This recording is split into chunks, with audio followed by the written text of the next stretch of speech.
I think for us, it's deeply hardwired into like our brains, and there's research on this, that fear of uncertainty for uncertainty in a lot of cases we think of as like death or like the worst kind of possible outcome. And it's like built into our brains as like a survival mechanism.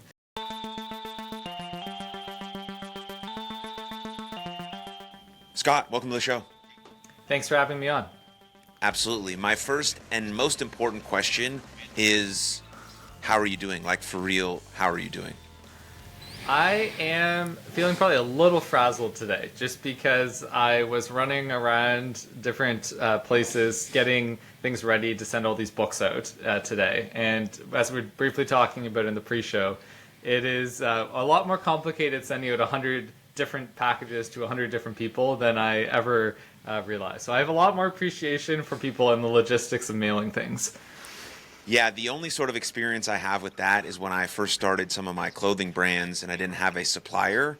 I was sending out all of the t-shirts and stuff like myself. And I also, Scott, used to be like a professional wrestler like WWE.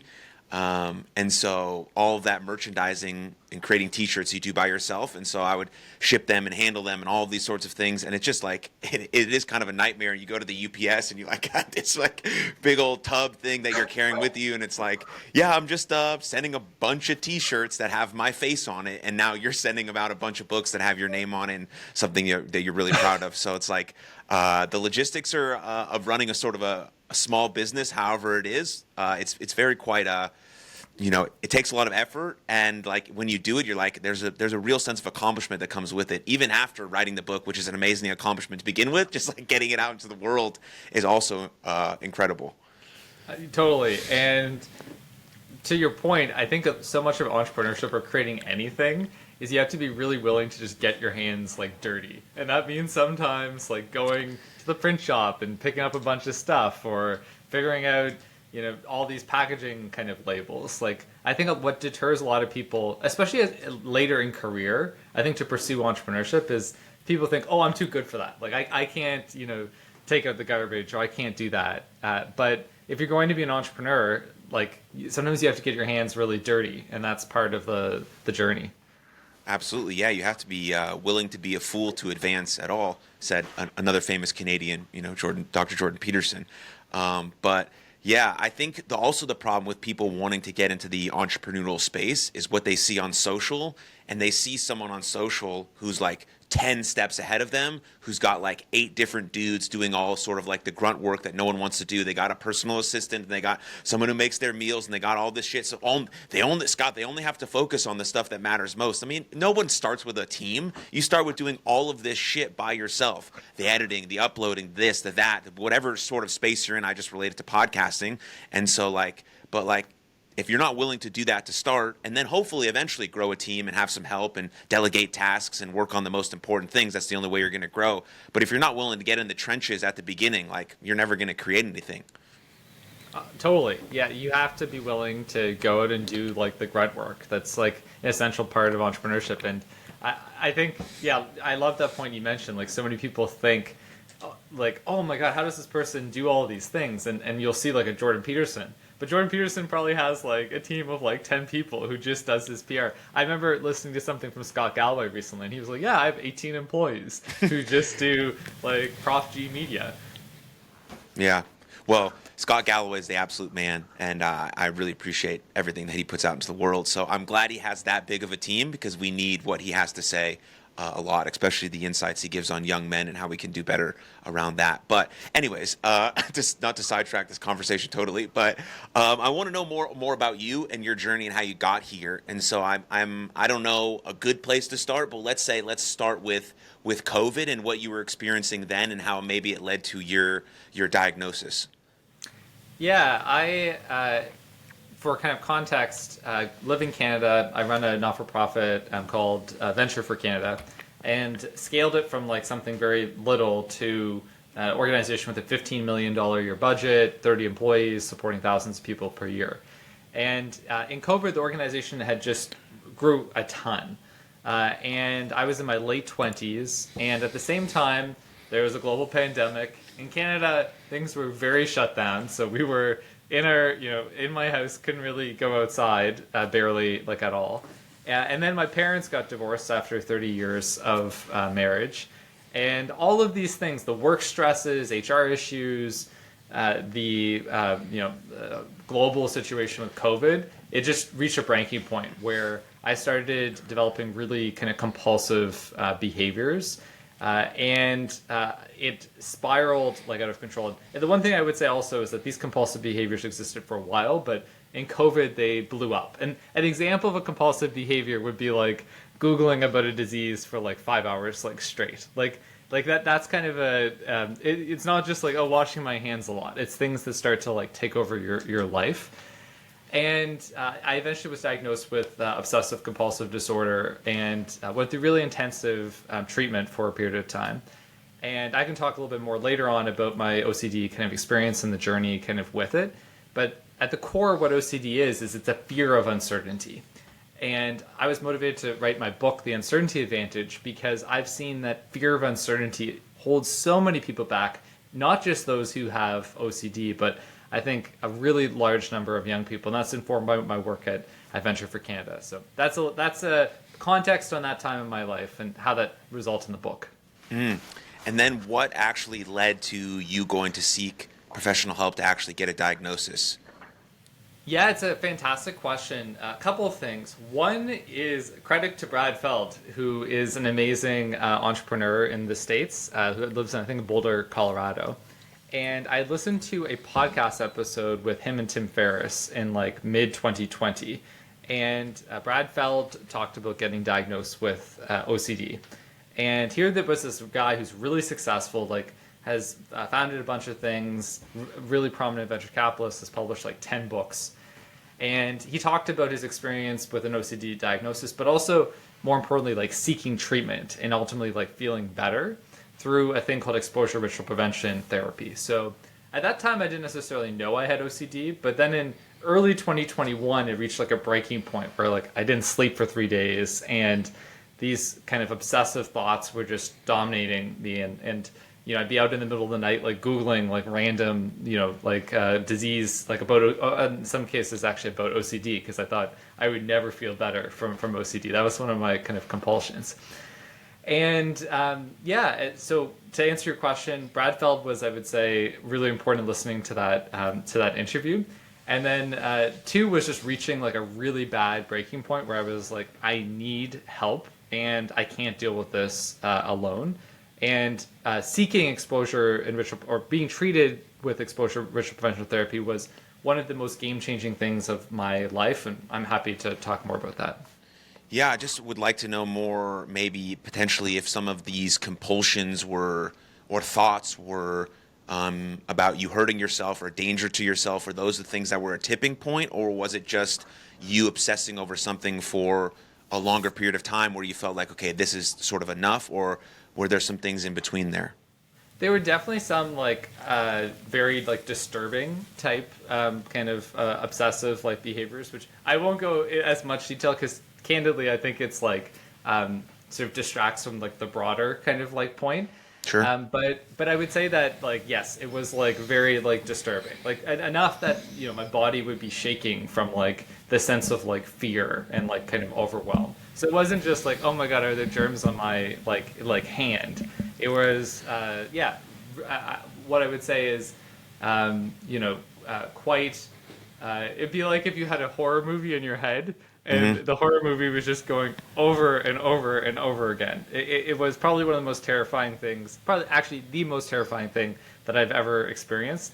And the final thing I'd say is that it can be hard for people who've never experienced OCD to understand, because sometimes those thoughts would, they wouldn't actually have an impact on a normal, like a neurotypical person. But for somebody who, is experiencing OCD at a very like significant level, a thought, an intrusive thought, right? Like, I'm going to, turn this car into somebody. Like, that's an example. We all have intrusive thoughts at different points. But when you have OCD, you treat that thought as this, like, massive kind of thing. And then you fixate on it, and it blows up in your head. And it becomes the only thing you can think about, to the point that it's debilitating. Did these types of thoughts, compulsions show up before this sort of time period in your life? I only ask that because I come from an athlete background, and I think a lot of the things that potentially we're running away from or viewed as weaknesses could potentially be a strength early on in our life, like the intensity to work or something that we're running away from. So did it show up like in a lesser scale earlier in your life to help you, get to the spot that you're at with your company or anything like that? Or was this sort of just came onset at COVID because sort of a conflation of things happening or whatever the case may be? I love your questions, and they're things that people actually just in life have often not asked, and in a good way. Like I think, getting into the sort of nitty gritty of the story. But yes, essentially, I had other like periods where OCD like flamed up at different points like in my life. I'll share like an example is that I'm Canadian, but I went to university at Georgetown in the U.S. And when I was at Georgetown one summer, my first summer between freshman and sophomore year, I had gotten a job teaching English in like rural China. Different time period, so I feel like now that wouldn't happen as much. But in 2010, it was kind of a different era.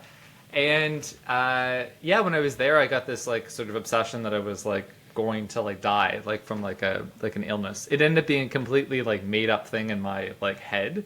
But in retrospect, it was an example of like OCD rearing its head like 15 years ago. And I can share many other like little examples. But that was an example where it had a real impact. I was supposed to be there for like 5 weeks. I ended up only being there a week.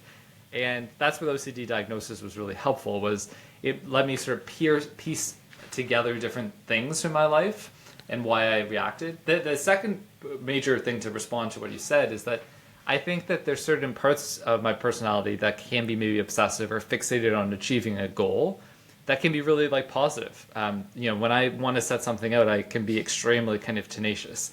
I think having some kinds of obsessive traits can be helpful if they're channeled into productive things.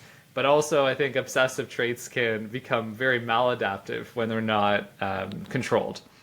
Yeah, I mean, 100%. I have a little bit of this.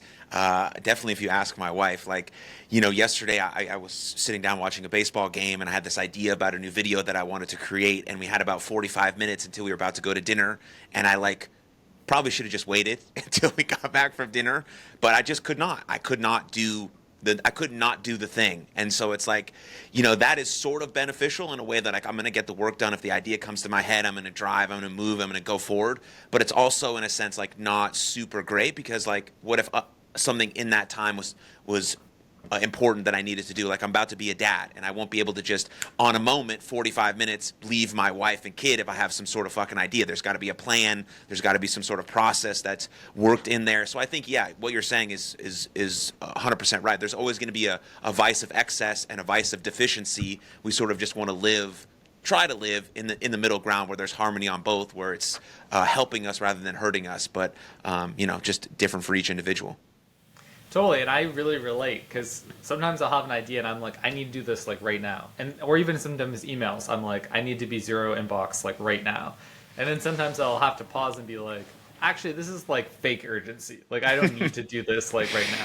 Even today, there's all these like thank you notes that I'm gonna write for the book, and I was like, I could do it later, but I'm like, you know what? I have free time tonight. I'm doing it, a bunch of them tonight, and what I'd say is there's sort of a balance. I think that can be great, because it means like, I think busy people get stuff like done when they have like free time. So it's like, I have time tonight, I'm going to use it to, fulfill my goal. But I think it's when it becomes like, it's like irrational, like in the sense that you're like compelled to do it, even though it's not really like logical, that it crosses into like more unhealthy territory. Yeah, that makes sense. All right, talk to me now about this exposure therapy that you went through, and how it really changed your life. Yeah, exposure and ritual prevention therapy is like the gold standard clinically of how you like treat obsessive compulsive disorder. And there's a lot of like misconceptions about OCD. I'd say like ADHD, I feel like is a much like more well known, or some ways like it's not kind of understood by the general public. But first, to answer, kind of give more context on the question, is like, I think that OCD, like what it is two things principally. The first is that you have like a constant stream of like obsessive like thoughts about something. And then the second is that you actually, there's sort of three parts. So obsessive thoughts. Two is that you're avoiding things that like scare you or disturb you. That could be like if you're having like intrusive thoughts about knives, like you block all the knives like in like a room. So that'd be like kind of like avoidance.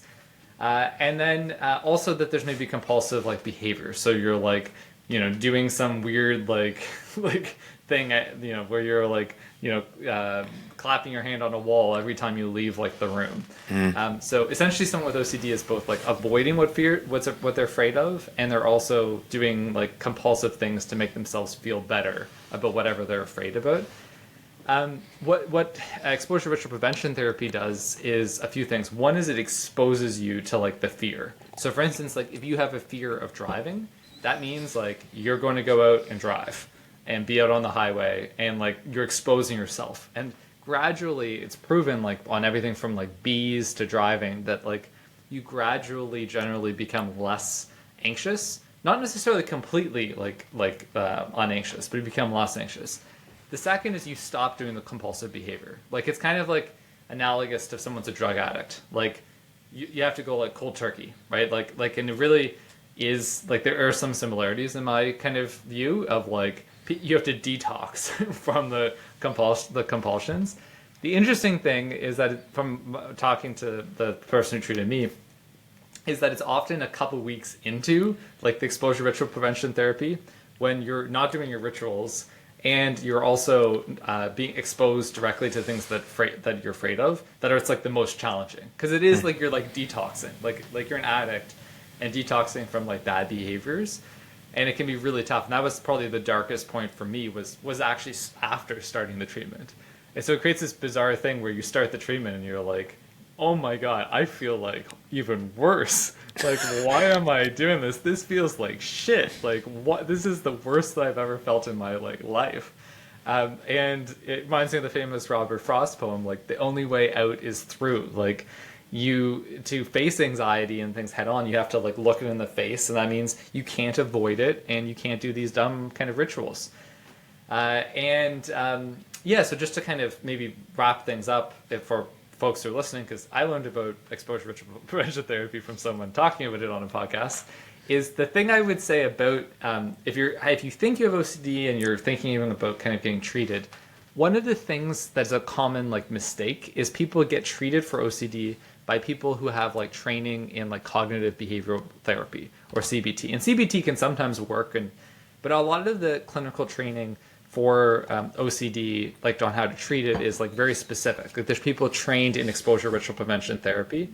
And I would, from at least my experiences, I'm really glad that I sought someone out in Canada who was like trained at the University of Pennsylvania and was like an expert in specifically treating kind of OCD. Because I think sometimes people don't understand that like sometimes cognitive behavioral therapy or like reasoning with your fears, like if it's a really rational fear, if you have a rational fear of like, I don't know, your house burning down every single like night, CBT is not going to help you with that. Like you're like reasoning and saying, oh well, the odds, it actually just like becomes more and more like you're running away from the fear, versus with OCD it's often like you have to face like the fear like head on.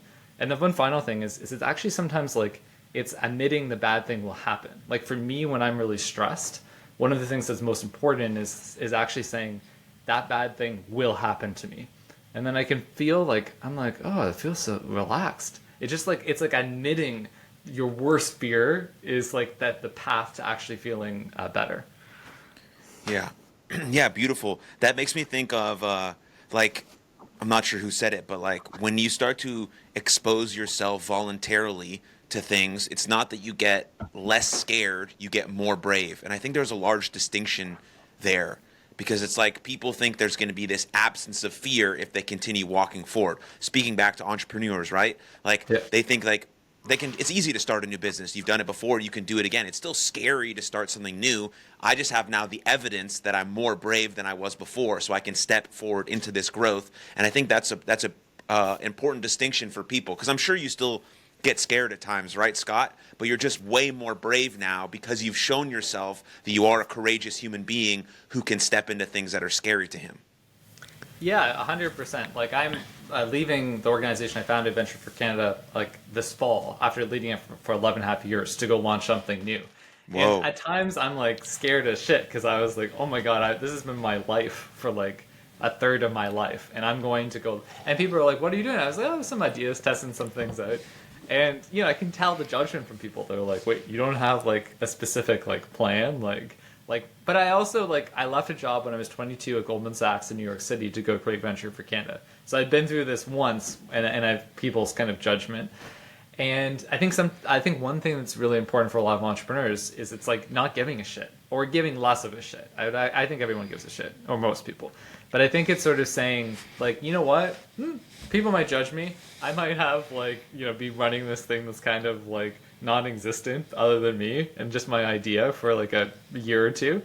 But like that's what everything starts. Like everything is sketchy at the beginning. And I think a lot of entrepreneurs don't really care about social prestige in maybe the same way that people in other more established professions can sometimes. Yeah. Dude, yeah, like people are gonna judge you regardless of what you do.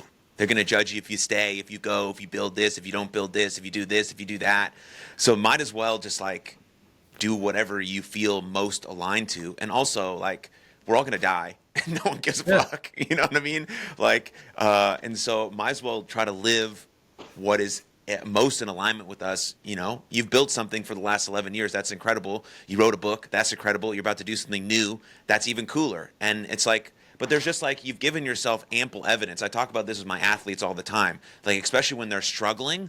What's the evidence in your previous successes that gives you the right to say that you can do this thing now, even though you haven't done it in the last 2 or 3 at-bats, whatever, but you have done it before. And now that's even harder if you're a brand new entrepreneur and you've never built something, but there's evidence in your life, even if it's very small, that you did something new that you didn't know you could do. You joined an AP class in high school, even though you've never done an AP class. That's still evidence that you can do this new thing. If you look hard enough, if you notice the good in your life, then you can give yourself that evidence, that courage to go do the thing that might actually change your life. And if it doesn't work out, boom, you have even more evidence and lessons that, okay, I'd make these tweaks, boom, right back at it. And so like all these things are just super cool, and what you learn along the way. I think I have this idea that like, as we get older, we don't get more wiser because we've been through more stuff. We just get wiser because we get older and the experience teaches us more lessons. Maybe that's like not a deep insight, but I've been thinking about that a lot. It's like, what am I going to know when I'm 50? Is it because I like did more stuff, or just because I learned more shit along the way? Or maybe those things both go hand in hand, or maybe that didn't make sense, but whatever. I relate a lot because I feel like we're the same broader. I'm 34, so I feel like we're in the same broad kind of age range. And I feel like when you get into your like early to, I mean, I guess now kind of more mid 30s, is that you're no longer like really young. You're also not like old either in some ways. But for the first time, sometimes I'm like, oh, that happened like 15 years ago. Like there is like a fair amount of like life experience. And and I think inevitably, like as you get older, generally there's more humility too, because you've been knocked around. Like when you're 19, a lot of times you haven't like really like messed up, versus like when you're like 34, like if you've lived an entrepreneurial life, you've had many, and it's like I probably failed at like 10 times the number of things that I've been successful at, and I feel like most entrepreneurial people can relate to that. Yeah, 100%. Just one more quick question on the OCD diagnosis. It sounds like the diagnosis and the label for you was freeing. Is that true? Because a lot of times with mental health labels, or labels in general, sometimes it can feel constricting because that might be just the only thing that you are. But it seems like for you it was a bit freeing to know exactly what you were dealing with. Yeah, for me, it ended up being freeing. I think it was in the sense that it helped me understand a pattern of behaviors. And I think the thing with mental health diagnosis is to recognize that it really is it's you being able to understand your tendencies. So like OCD exists on like a spectrum, and same with ADHD and kind of all of these like different things. So it's to say like, okay, like I have vulnerabilities of like getting obsessed and like compulsive behaviors about things, and I need to be careful about not being compulsive and not being too obsessive about things, and I'll need to be careful about that for my entire life, not just during COVID. And in the same way that some people have like addiction challenges, right? Like some people have like focus challenges. Like everybody has like their stuff. Like that's where sometimes the neurotypical word that I even used earlier, I can sometimes think is BS because I'm like, who at the end of the day is neurotypical? Like, is there anyone? Like everyone has their kind of quirks at the end of the day. And to address what you said is I think that like a lot of people where mental health diagnosis can become negative is I think when sometimes people create this like pity party of like, oh my God, I have this, so I can't, do anything kind of in my like life. I won't be able to achieve anything. And it's to say like to my earlier point, like you look at successful people in history, they have depression, they have anxiety, everybody has their shit that they have to deal with.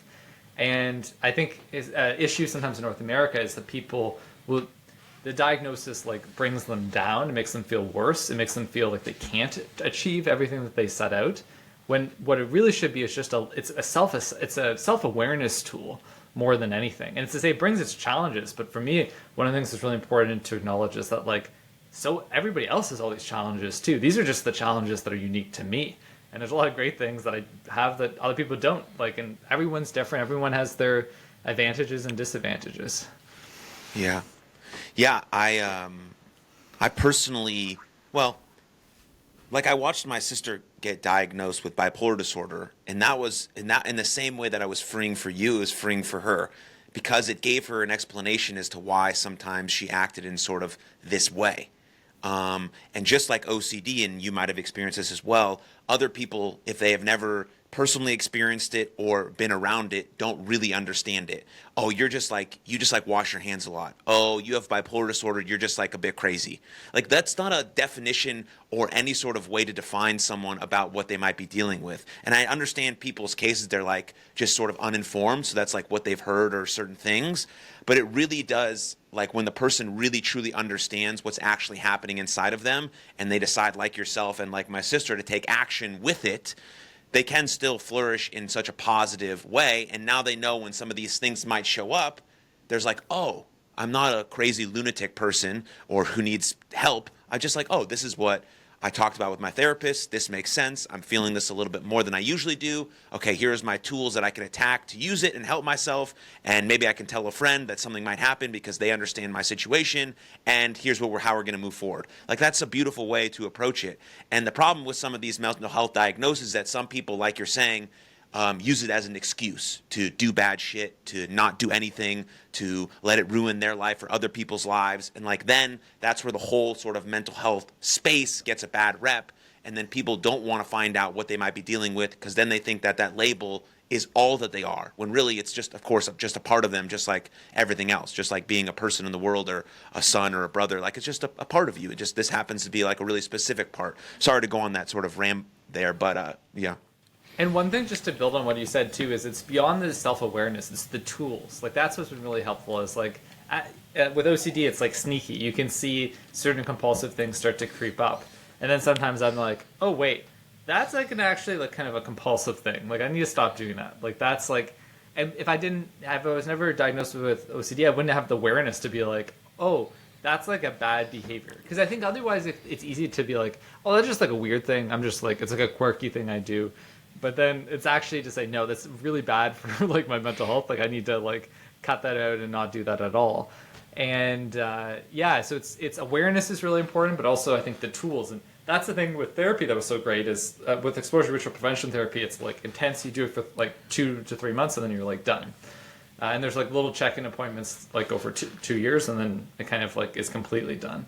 And for me, like, it's the tools. Like I remember initially when I wrapped up the intensive part of the OCD therapy, I was like, the therapist, I was like, thank you so much. Like you changed my life. And then at the very end session I've had with last time I spoke with her, which was like around, I think it was like 2 years after the first session. But for context, there was like a year gap or something like between the session before that and this one. I was actually realized in retrospect, in some ways, I thought that there was like an OCD fairy with like a wand that the person could just like, oh, your OCD goes away and Marissa just solves my problem. And she's like, and it's like, at the end of the day, it's me. It's like, I have to put in the work. she teaches me the tools, and I'm grateful for that. I wouldn't have the tools without her. But it's also that accountability of yourself, that you own it, right? Like, you have to do the hard work of feeling better. And it probably took me like a year and a half to feel like that's the other thing too, is, and I think I've talked to other people with mental health challenges, think that people can relate, is like the path to feeling better. It's not like a switch. Like, it is this long kind of like journey. And especially in my case, I didn't have any medication or kind of anything. It was just purely through behavioral changes. So it really did feel like this very gradual kind of process. And now I feel do I have some days where OCD can be like really annoying, and sometimes I'm like, why is this thing like being like, it's like when sometimes when you have OCD, it's like you have a music stuck in song in your head, and it just keeps on going and going and going, and you just have to be like, oh my god, when will this thought like leave? But overall, it's like, I'm so grateful, because like I feel like I'm a better person. And I'm a person who can actually like leave Venture for Canada after 11.5 years and go into the uncertainty. Like my ability and willingness to embrace the unknown is so much more than it was before getting diagnosed with OCD. So for me, that being said, does uncertainty still scare the shit out of me a lot? Including even like last night, I woke up and I was like, yeah, of course. Like, I am not the uncertainty god, and I still I get scared, shitless a lot of the time about uncertainty. Yeah. Well, it's turned into your superpower though, man. So it's pretty cool.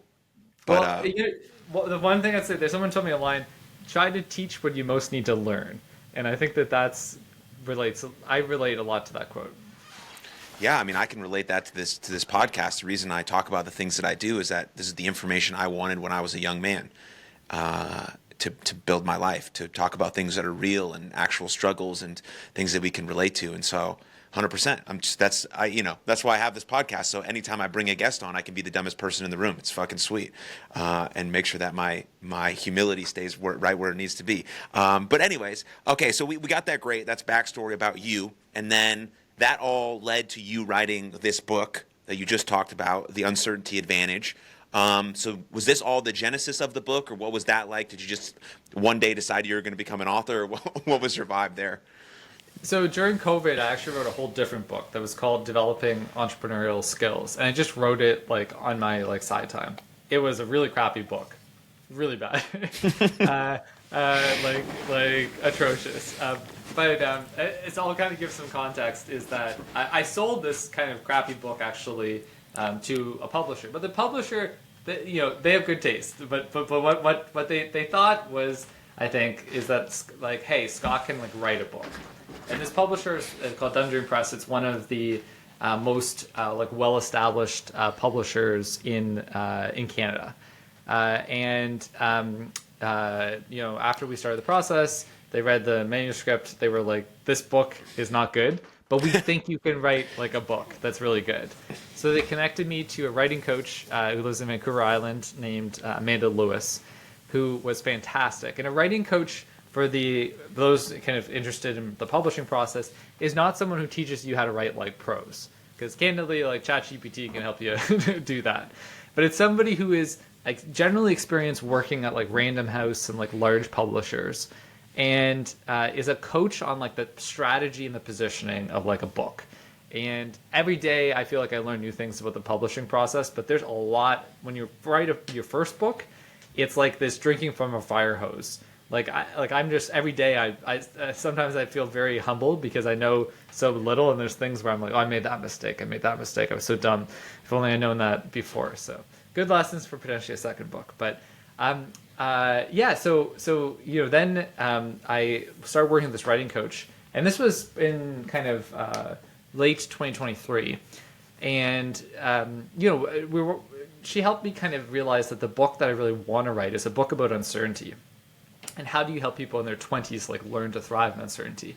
And this is motivated by like my personal experiences, like struggling so much with uncertainty through OCD and the pandemic, and just feeling like I couldn't like function, but also being somebody who like left a safe job at Goldman Sachs to go create a not-for-profit in Canada. Like I also like love the thrill of uncertainty sometimes, and I'd say I grow to like it a little bit more, kind of, I think recently. Yeah, and that's really what kind of motivated me to write this book, was to create a resource that I wish existed when I was younger, similar to when you were talking about what motivated you to create this podcast. Have you come to understand why we as humans are so afraid of uncertainty? Like what bothers us about it so much? I talk about this a little bit in the introduction of the uncertainty advantage, and there's a few things that influence us to really fear the unknown. One is looking at our or origination as a species, and when we were think cavemen, out wandering around, hunter gatherers, uncertainty was a question of life or death for a lot of us, for most of us. You'd be in a pack of 20 people, and if you didn't know what was in that cave, it could be a bear, it could be anything. You would die. So I think for us, it's deeply hardwired into our brains, and there's research on this, that fear of uncertainty for uncertainty in a lot of cases we think of as death, or the worst kind of possible outcome, and it's built into our brains as a survival mechanism. And often, some research shows that people actually prefer just knowing a bad outcome than preferring an uncertain outcome. Our brain, for a lot of people. That being said, some people love uncertainty. On my website, I created this uncertainty quiz that shows your toleration of uncertainty, and there's been a fair number of people who've been filling out this quiz, which has been really cool just to sort of see. And you can see the full range of people, in terms of some people who really are afraid of any uncertainty, and then there's some people who do paragliding and have heli skiing, and are these people that love kind of uncertainty. So that's in short, I was motivated to write this book to create something I wish existed. Yeah, our brains are a funny thing, man. They're just this big, sort of 15-pound chunk in our skull, and they just haven't changed since the beginning of time. Everything around us has changed. We have so many different things. Technology is wild. It's crazy that human beings have created such things, but our brains have not changed at all. And so many of these things are evolutionary, adaptable and make sense, anxiety. That makes sense. Of course I want to be alert. What if I'm walking down a weird, dark grass thing and I just got to be okay. But now when I'm just walking home, I don't need to be super alert. Maybe if I'm walking down a dark alley, and I'm a young person, sure. But there's just so many different things that make sense, but don't make sense now, but we still sort of need sometimes. And it's us fighting against our evolution and also trying to make sense of what is happening in the real world. And so I don't know. There's no question there, but just sort of, just jumping off that. And in some places in the world, really bad things can happen when there's uncertainty. I spent around a month in Argentina and Uruguay and Brazil earlier this year, and I've traveled a fair amount in Latin America, and it's in a lot of Latin America, you do need to watch your back, or something really, your phone gets stolen, right? And it's to recognize, I think, that it's this balance, right? There's an amazing book called Only the Paranoid Survive by Andy Grove, who was this amazing entrepreneur. He was the person who really built Intel. He was also a Holocaust survivor and overcame a ton kind of in his life and his career. And I think what his kind of thesis is that really successful entrepreneurial people are actually really paranoid in some cases, because you do have to be careful of all the things that are out there, but also they're optimistic. They're paranoid optimists, which sounds like an oxymoron, but in my experience it is a really common trait of a lot of successful entrepreneurial people. Yeah, dude, that makes sense. I have some family that lives in Israel and right now. And so, of course, this sort of adaptation that we've grown is very helpful for them. At any time, the alarm could go off and they got to take their family into the bomb shelter. If we didn't have this thing, they'd be like, oh, yeah, that's cool. No, but they're quick move. We got to go. This is right. Here we go. We got to get this thing done. But at the same time, they have this trait you're talking about, because they're with their kids. They're it's going to be okay. We're going to be fine. They have this optimism about them, but they have this thing that's adaptive for them to keep their family safe. And yeah, of course, we have it in the real world, especially now. Your book is probably coming out at the perfect time to help people deal with uncertainty, because uncertainty is always going to be there forever, no matter what, even if everything is sunshine and rainbows, which doesn't happen because this is not how the way life works. But it's really cool that this book is coming out and we're getting to have this chat. And another thing that I wanted to jump into was actually we talked about specific tools, and you have this ruler method, and I'd love to jump into that to leave people with some tactical things that they can maybe take away. Yeah, the ruler method is created by Mark Brackett, who is someone at Yale University, and essentially it's a great tool for learning how to control and understand your emotions. And it stands for, it's like an acronym, so R is recognize, so essentially the importance of just like, okay, like, how am I kind of feeling? Then kind of understand, which is kind of asking yourself, like, well, why am I feeling this way? So, like, I was feeling frazzled from running around and doing all this stuff around sending all these books, and it's because I don't normally do that. And it's actually kind of an annoying task. And it's to be like, okay, I understand now why maybe I was feeling like more frazzled. And then label, which is kind of similar, but it's just kind of calling it a specific name to say, like, hey, I'm frazzled. And then it's about expressing. Sometimes that's like through writing, that's through talking with a friend. I'm kind of doing right now. And just expressing kind of how you're feeling. And then it's ultimately like regulate. So thinking really around, like, sometimes if I'm feeling, in particular, I have more of a tendency to anxiety than to depression, which is probably not a surprise based on my answers in this interview. And one of the things that I'll reflect on is just like I'll be like, I'm feeling anxious right now, and I'll go through all of those steps. And then like, it's just like naming the anxiety, I can feel it like go down like steadily. So regardless if you have, a tendency to depression or anxiety or whatever, like the ruler method to me has been really helpful at just like being able to better understand myself and to better maybe like reduce the intensity of some emotions. Yeah. To go over those again, ruler method, you have recognize, understand, label, express, and regulate. Yeah. And yeah, I mean, I could see that being extremely useful just for everyday emotions. I'll speak for myself as a man, and I think men in general. Anger is an emotion that we tend to we're very afraid of, because anger can lead to something violent. Anger has led to bad things happening. And so when we maybe start to feel that, we want to shove it down. But if we think about using this ruler method, okay, I'm recognizing that anger might be coming along. Maybe it's just frustration right now, but it could lead to something deeper and bigger if I don't understand it, which is the next part. Okay, I'm understanding that, maybe my kids left some toys out, or my wife said something, and whatever the fucking thing is, right? Normal life stuff. I'm understanding it, but now I'm labeling it as frustration right now, which I know at some points in my life has turned into anger. I want to prevent that from happening by expressing it. So maybe I'm telling my wife this is happening, so I need to take a 5-minute break. Or maybe I'm expressing it to the journal that I have in my office. So I'm taking a break. And then I'm regulating it. Okay, what can I do in this moment? I can go take a walk.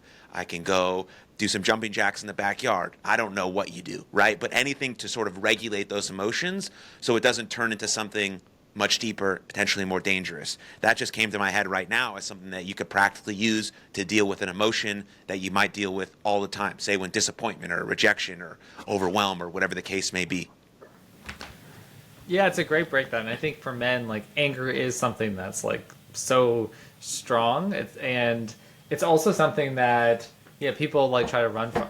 And I think whether it's anger or sadness or anxiety that you deal with, it's really important to not run from the emotion. Like, in my experiences, the more that I'm like, don't be anxious, the more anxious I become. Yeah. That's so funny you say that, because like I coach baseball, right? So a lot of the kids have like been trained to say don't, and then do something like don't strike out, don't miss the pitch. And I'm like, okay, is that helpful? Like when I say right now, Scott, don't think of an elephant, what are you thinking about? An elephant. Right. So if I'm telling you don't strike out, the only thing you're thinking about is striking out. We want to talk about the things that we do want to happen, not hope don't happen.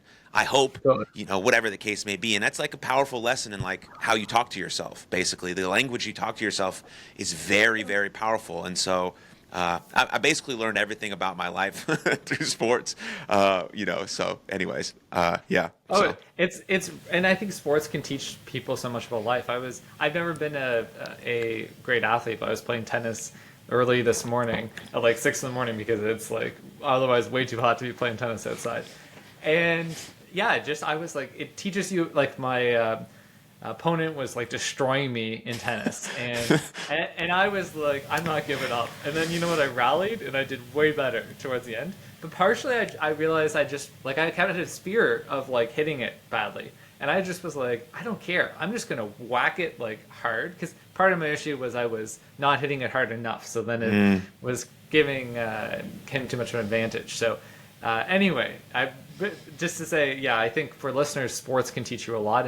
And the thing of anger, sometimes, like the final thing I'd say too, is just like, sometimes if you're angry, it's important to be like I can get really angry sometimes. And I'm just like, I'm really fucking angry right now.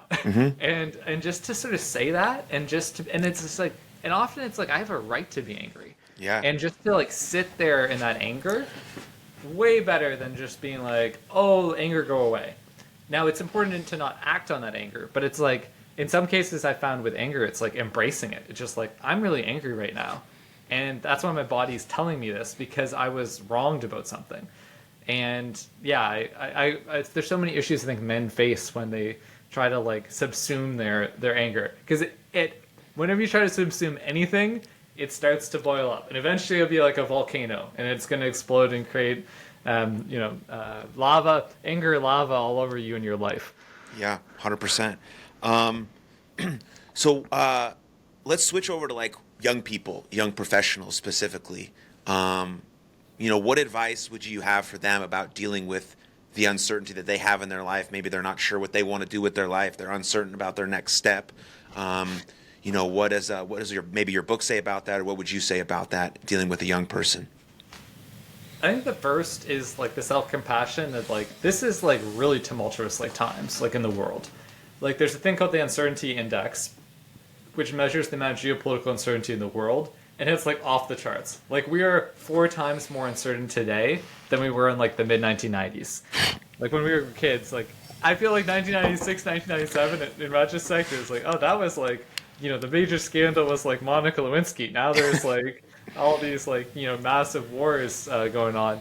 And also there's just like more technological rapid change around AI and just various other kinds of things. So I think the first is self-compassion for young people. Like it is not necessarily an easy time in the world, and it's important to kind of recognize like that. And also just being young isn't always easy too. There's a lot of uncertainty with that. The second piece of advice is it's really important to actually like embrace the uncertainty that is out there. And the more that you run from uncertainty, and the more that, even more importantly in some ways, the more you run from challenge, like the more that you actually make yourself vulnerable to the world. Because you can't choose the amount of uncertainty out there, but you can choose how you respond to it. So the second piece of advice is that recognizing we all have different circumstances and capacities, like socioeconomic realities, to take risks. It's important to get out of your comfort zone and push yourself and build your risk-taking muscles a little bit every day, so you can better thrive when things like happen. Like to go back to Israel example, I think I've been to Israel. I know lots of Israelis. Like I think their toleration for like risk and uncertainty, not just in politics but in like business, is like way higher, because they live with like constant uncertainty every day. Versus in Canada, it's like we got it pretty easy for a lot of things. Not perfect, but pretty easy. So I find a lot of times Canadians or like New Zealanders, Australians, there may be capacity for risk is like, there's not been that same sense of urgency. So there's not that same risk-taking kind of culture always. That being said, I think there's a lot of people in Canada and other places that are huge risk takers. But just to say that I think that, as Tony Robbins said, tough times make tough people and weak times make weak people. And I think even if you're living in a time that's pretty cozy, then get yourself out of your coziness and push yourself to be a better version and to make yourself tougher. The final third piece of advice that I would say is really important is be adaptable. Like I think a lot of people think, this is my plan, I'm going to go med school and I'm going to do this and do this after 5 years and yada yada. Like the world is changing really rapidly. You need to like build really adaptive plans, and you think around like what are the things you're passionate about, but don't be too rigid in what your goals are or what you think your passions are. So embrace adaptability. So anyway, those would be the 3 core things: self-compassion, risk-taking muscles, build adaptable plans, because we live in a world where plans are perhaps less and less useful. Yeah. Yeah, I love the idea of being being adaptable. I have a company that's called Champions Adjust, and like that's the sort of the mindset that I feel like you have to adopt. Like you have a plan, okay, that doesn't work out. I got to go to plan B, plan C, plan D, plan F, plan J, plan. It's all trying to lead you to the same ultimate direction because you have a target, you want to do this thing, but there's always going to be different paths that you have to take to get there, and the way that you adjust and pivot along the way is extremely, extremely important. And it goes back to our earlier point of you just creating evidence that you are this type of person who can do that, who can get punched in the face and get back up, who can get told that this is not the time that they want to accept their investor idea. Okay, well, how do I adjust? Create a better thing. You move this. Change my presentation, grab more confidence. Maybe I forgot to eat breakfast that day, so I was a little tired when I presented. Okay, I'm going to make that adjustment next time. Like all of these sorts of things, it's no personal reflection on you. It's just, okay, what little tweaks can I make about how I presented it, and then I can move forward in that direction. And I think that's super important, especially nowadays because we live in sort of an age of modern convenience. Everything can be really convenient, and it's really easy to press the eject button on almost anything if it becomes too hard. But the people that do make it, whatever make it means, just last a little bit longer in their pursuit than sort of the other person who pressed that eject button a little too soon because it got really hard. Now, I think there is a difference between quitting something and giving up on something. You can quit something if you no longer feel like it serves you and you want to move on to something else. Totally giving up on something that you find valuable is tough because it got hard. That's where sort of I think the issue lies. Yeah, 100%. I think a lot of people give up way too soon. And so much of being an entrepreneur is just like keeping on going and doing annoying stuff and not like giving up. And yeah, doing and just keeping at it and trying to get like 1% better every month or every day. And even when it's like really like frustrating. There's all the studies on like grit and the impact of it on success, but I do think it's really true. Like I would a lot of the times way rather take like an employee that's really gritty and just like doesn't give up and persists than someone who might be like brilliant in IQ but is like a quitter. Mm-hmm. Yep, that's 100% true for like what I've been trying to tell my baseball players who are trying to get to college. It's like, dude, coaches want grinders. They want dude who are just going to fucking get after it. I mean, I saw this guy for the Pittsburgh Pirates, a baseball player, like 2 days ago, just miss a routine ball in center field, and then he didn't even run after it. He just let the ball go, and the guy got a home run, inside the park home run, because he didn't sprint after the ball. This guy is one of the most physically talented players on the planet, but has no grit, no grind, doesn't want to get after it. So I would rather take someone else on my team because I know that they're going to play really hard all the time. And for the majority of the time, that's what people, coaches, employers, business leaders are going to take. That person who just grinds it out and is going to learn to be just as talented or just as smart as that other person because they're working, 2 times as hard, 3 times as hard, 4 times as hard, whatever the case may be. Yeah, I totally agree. And I think it applies to sports and to so many different things in life. Like, the world is not an easy place, and you just have to keep on trucking. And that's why the more that you fail, the more that you become okay with it, too. Like, if you're just...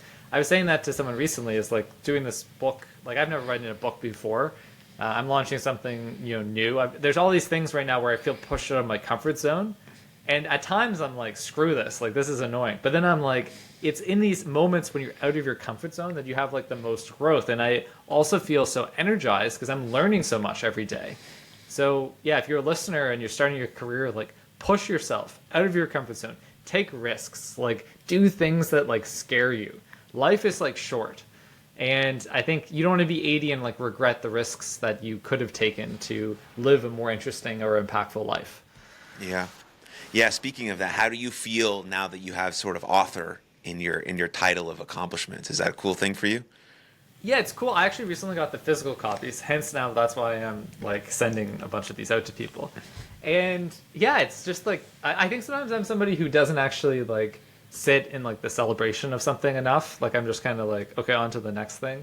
And right now it feels like a lot because there's a lot of things that have to be done with this book. But yeah, it's a major life milestone. Like I always have a book published by a legit publisher, and now hopefully the main thing is if you want, the next step is, if people want to go and order the book, then I'll be extra happy if it's a successful, if it's a successful book. But yeah, I think for me, it's nice to say author in the title, but it's more than it's the impact. Like what I care about is a lot of people actually read this book. Like I don't want to just have spent all this time and then this book just sits on the shelf. And I think there's a lot of entrepreneurial people, perhaps Aaron, you're kind of like this, where yes, it's nice to I would say the title is less motivating to me. It's more the what's next and how do we take this. It really, it's trite. It's more about the journey than it is the destination.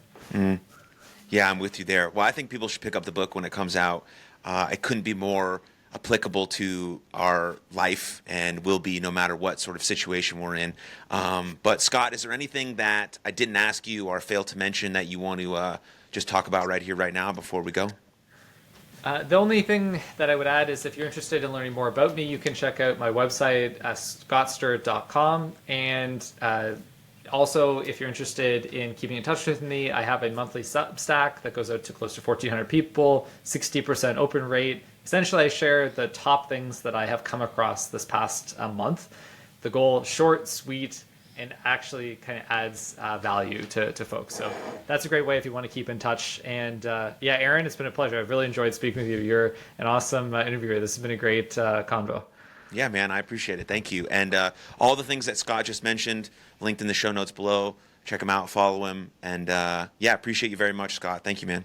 Sounds good. And of course, also, I should add, is if you're interested in buying the book, check it out on Amazon, Barnes & Noble, wherever you buy your books.